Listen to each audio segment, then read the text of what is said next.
Assalamualaikum warahmatullahi wabarakatuh.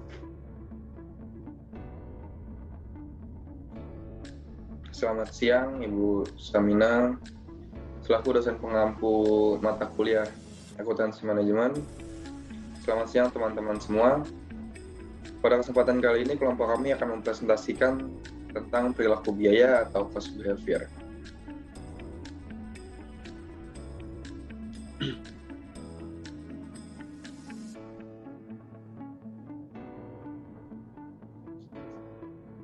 Untuk mempersingkat waktu, izinkan kami memperkenalkan diri. Yang pertama ada Alfia Anissa Gaida, yang kedua ada Alvar Syahrial, yang ketiga ada Lutfia Khofifah, yang keempat ada Prima Sitang.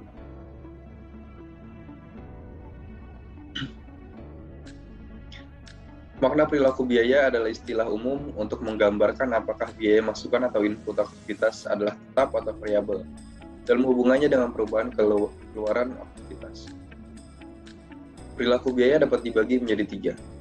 Yang pertama ada biaya tetap, yang kedua ada biaya variabel, yang ketiga ada biaya campuran. Yang pertama ada biaya tetap atau fixed cost. Karakteristik biaya tetap, yang pertama biaya yang jumlah totalnya tetap konstan, tidak dipengaruhi oleh perubahan volume kegiatan atau aktivitas dengan tingkatan tertentu. Yang kedua ada biaya satuan atau unit cost, akan berubah berbanding terbalik dengan perubahan volume kegiatan. Semakin tinggi volume kegiatan, semakin rendah biaya satuan. Dan semakin rendah volume kegiatan, semakin juga tinggi biaya satuan.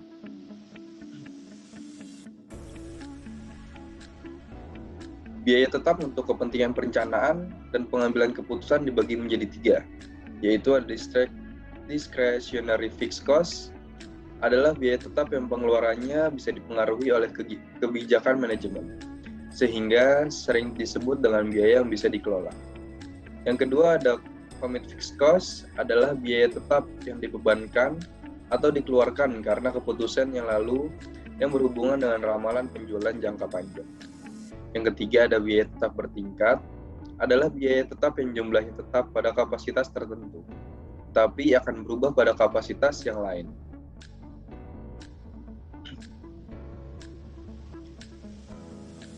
Yang kedua, variabel atau variable cost. Karakteristik biaya variabel yang pertama, biaya jumlah totalnya akan berubah secara proporsional dengan perubahan volume kegiatan. Semakin besar volume kegiatan, semakin tinggi jumlah total biaya variabel. Semakin rendah volume kegiatan, semakin rendah juga total biaya variabel. Biaya satuan tidak dipengaruhi oleh perubahan volume kegiatan, jadi biaya satuan konstan.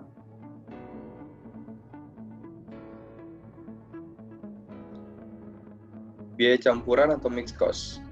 Karakteristik biaya campuran yang pertama, biaya yang jumlah totalnya berubah sesuai dengan perubahan volume kegiatan, akan tetapi sifat-sifat perubahannya tidak sebanding.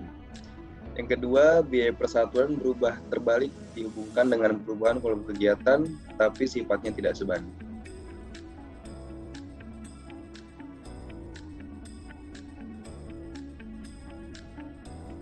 Saya lanjutkan ya penjelasan dari Saudara Alvarez. Selanjutnya ada contoh biaya campuran. Contoh biaya campuran adalah 1. Biaya tenaga kerja tak langsung, 2. Ada biaya bahan mentah tak langsung, 3. Ada biaya bahan listrik, 4. Biaya pemeliharaan aktiva tetap, lalu ada biaya telepon, ada biaya perjalanan dinas, dan biaya peralatan dan lain-lain. Jika disampaikan dalam grafik, masing-masing jenis biaya akan nampak sebagai berikut. Bisa dilihat ya teman-teman, yang paling kiri itu ada fixed cost. Dia dari 0 sampai angka selanjutnya itu garisnya datar. Selanjutnya di tengah ada variable cost. Kalau variable cost itu dari 0 ditarik garis sampai ke ujung atas kanan. Selanjutnya ada mixed cost. Dia ada angka selebihnya itu dari 0 ke A, lalu ditarik garis dari 0 sampai ujung atas kanan.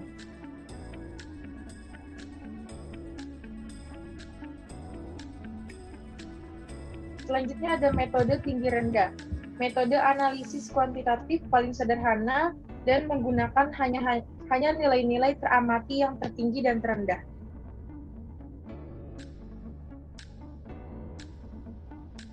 acuan perencanaan dan pengawasan, biaya variabel dibedakan menjadi: satu, ada engineered variable cost, adalah biaya antara masukan dan keluarannya mempunyai hubungan yang erat.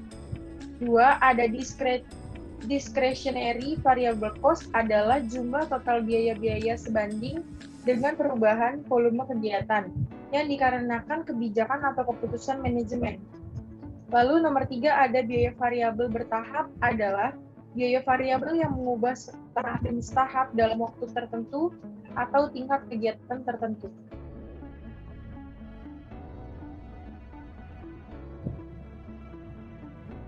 Penentuan bagian biaya variabel dan biaya tetap didasarkan pada pengamatan data masa lalu, yaitu data pada posisi ekstrim tinggi dan posisi ekstrim rendah. Keunggulannya di sini ada mudah dilakukan.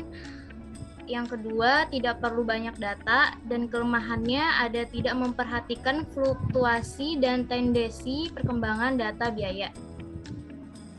Di sini ada metode titik tertinggi dan terendah. PT Budi memiliki data biaya iklan dan aktivitasnya sebagai berikut.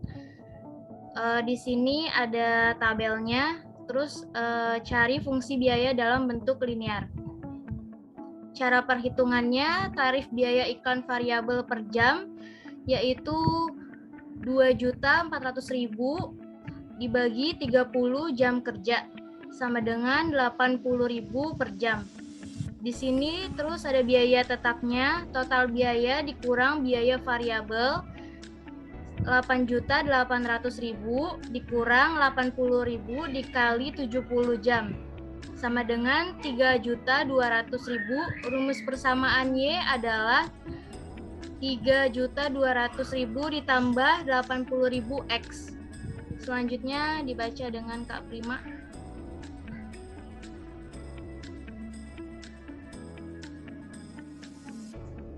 Baiklah, saya akan melanjutkan penjelasan dari Kak Afia, yaitu tentang metode scatter graph. Arti dari metode scatter graph, graph itu artinya yaitu grafik, sedangkan scatter artinya yaitu tersebar ataupun acak. Metode scatter graph bisa diartikan sebagai suatu metode penentuan persamaan suatu garis dengan memplot data dalam suatu grafik. Pada metode ini yang diperhatikan adalah pola umum perilaku biaya. Pengalaman sangat berpengaruh dalam memberikan pemahaman yang baik tentang bagaimana biaya berperilaku.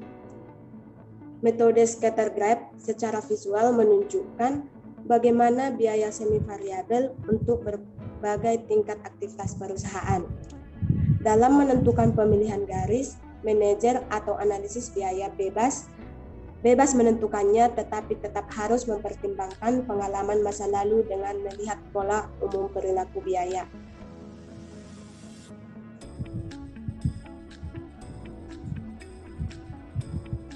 Di sini ada salah satu contoh tentang metode scatter graph. Contohnya yaitu PT Yudatama bergerak di bidang pembuatan mainan. Sebagai biaya persiapan, maka ditentukan jam persiapan sebagai penggerak biaya persiapan. Catatan menunjukkan data sebagai berikut. Di sini telah terlihat sebuah tabel yaitu menunjukkan ada biaya persiapan dan juga jam persiapan. Biaya persiapan atau Y dan juga jam persiapan atau X.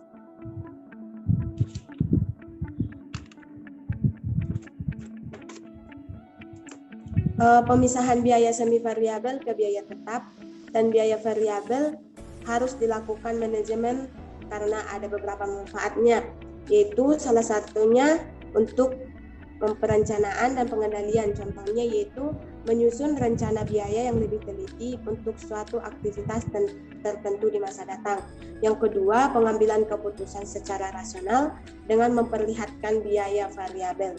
Yang ketiga, yaitu untuk membuat laporan prestasi yang lebih adil, yaitu dengan memperlihatkan biaya variabel yang terkendali.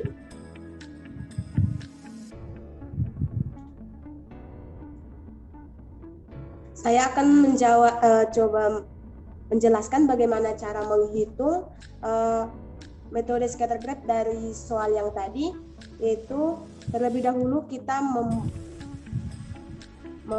melihat titik 1 dan 3 dari Dari tabel tersebut tadi telah diketahui X1 atau jam persiapan pada bulan Januari yaitu sebesar 100 dan jam persiapan pada bulan Maret yaitu 300, dan juga ada biaya persiapan bulan Januari yaitu 1 juta, sedangkan biaya persiapan pada bulan Maret yaitu 2.250.000. Di sini kita diminta untuk mencari biaya variabel.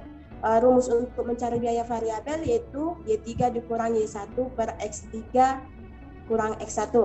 Kita masukkan angka-angka yang telah diketahui tadi ke dalam rumus, yaitu 2.250.000 dikurang 1 juta per 300 dikurang 100.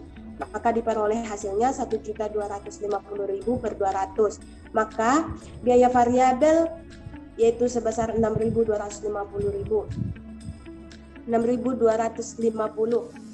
Untuk mencari biaya tetap, rumusnya yaitu total biaya dikurang biaya variabel. Dari tabel tersebut telah kita ketahui bahwa total biayanya yaitu 2.250 juta.